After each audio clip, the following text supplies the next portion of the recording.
This is the new Wynn Tower Suites Parlor Suite.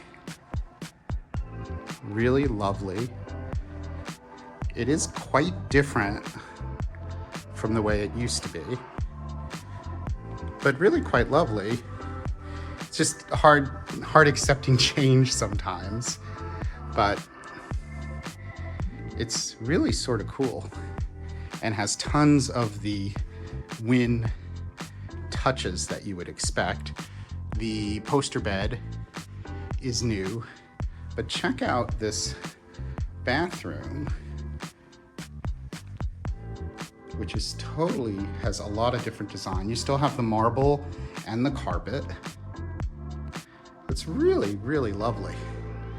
Actually, I like it more than I expected to like it, but it is quite different. Notice the TV in the bedroom is also in a cabinet. So really cool. Nifty, nifty, nifty room.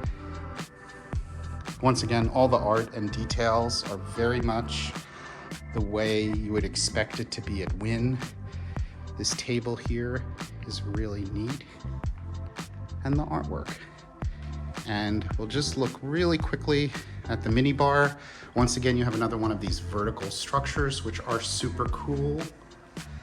And what I used to think was the funkiest sink in the parlor suite is for the guest bathroom has been replaced by another funky sink, but I'm still a little bit partial to the original Wynn Parlor Suite guest sink in the guest bathroom. And that is the new Wynn Tower Suites Parlor Suite.